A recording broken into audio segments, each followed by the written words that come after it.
مفتی صاحب، کہا جاتا ہے کہ قرآن پاک ہر دور میں، بلکہ حقیقت بھی یہی ہے کہ ہر دور میں رہنمائی فراہم کرتا ہے، مگر آج کے جدید سائنسی اور ٹیکنالوجی کے دور میں اس کی مثالیں عملی طور پر ہمیں کیوں کم نظر آتی ہیں؟ دیکھیں، ہم اگر یہ سمجھیں نا کہ قرآن کوئی سائنسی کتاب ہے تو یہ ہمارے سمجھنے کی غلطی ہے. قرآن اس سے بہت بڑھ کر ہے. قرآن ایسا نہیں ہے کہ وہ صرف سائنسی اصول بیان کرے اور ہم کہیں کہ ہمیں اس میں سائنس نظر نہیں آ رہی. قرآن میں سائنس ایک حصہ ہے، پوری سائنس کی کتاب نہیں ہے. دوسری بات یہ کہ عملی مثالیں اس لیے کم نظر آتی ہیں کہ ہم پہلے یہ دیکھیں کہ جو عمل کرنے والے ہیں وہ کتنا عمل کر رہے ہیں. قرآن تو ایک اصول کی کتاب ہے، اصول تو موجود ہے. ہر زمانے کے، ہر دور کے، ہر زاویے کے اصول آپ کو قرآن میں ملیں گے. قرآن کہتا ہے لا رطب ولا یابس الا فی کتاب مبین، کہ قرآن میں تو ہر خشک و تر چیز کا بیان ہے، ہر سالڈ ہو یا لکوڈ ہو، سب قرآن میں ہے. اصول اور ضوابط موجود ہیں، مگر جب ہم اس پر عمل کریں گے تو عملی زندگی میں ہمیں اس کے آثار نظر آئیں گے.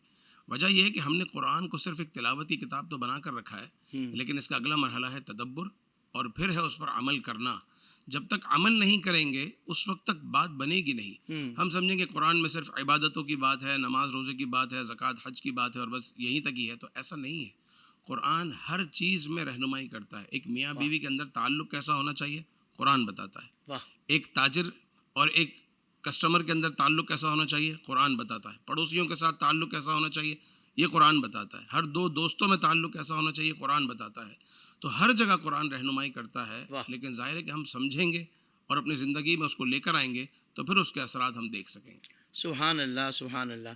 اس کا مطلب یہ ہو حضرت کہ انفرادی معاملہ ہو یا اجتماعی معاملہ ہو، ہر شعبے میں ہمیں قرآن رہنمائی کرتا ہے. بے شک. دور پرانا ہو، دور جدید ہو، چاہے سائنس جتنی ترقی کر لے، جتنی ٹیکنالوجی فاسٹ ہو جائے، لیکن قرآن کا پیغام کبھی بھی پرانا نہیں ہوگا، قدیم نہیں ہوگا. یہ ہر دور کے لیے رہنما ہے.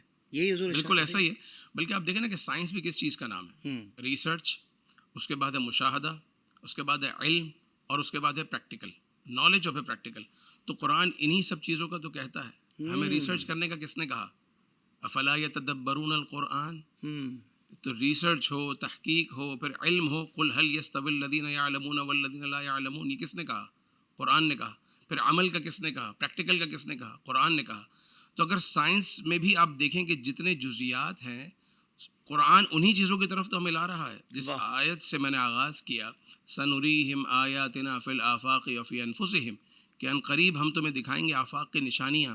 تو کائنات میں جو کچھ ہے، آج اگر ہمیں پتہ چل گیا کہ 4 ارب یا 4 کھرب مان لیجئے کہ کائنات ہے، اتنے اسٹارز ہیں، اتنی گلیکسیز ہیں، اتنے ملینز، اتنے ٹریلینز، یہ آج سائنس یہاں پہنچی ہے. پروردگار عز و جل نے تو 1400 سال پہلے میرے مصطفیٰ کریم علیہ السلام کی زبانی ہمیں یہ سب سنا دیا تھا کہ یہ ہے. مگر اب سائنس اس تک پہنچ رہی ہے. تو سائنس محتاج ہے. قرآن تو ایک اصول کی کتاب ہے، بندہ اس پر عمل کرنے والا ہونا چاہیے. سبحان اللہ، سبحان اللہ. زندگی کے تمام شعبوں میں دینی رہنمائی حاصل کرنے اور آخرت کو بہتر کرنے کے لیے ہمارے YouTube channel Islamic digital studio کو سبسکرائب کر لیں اور بیل آئیکن بھی پریس کر لیں.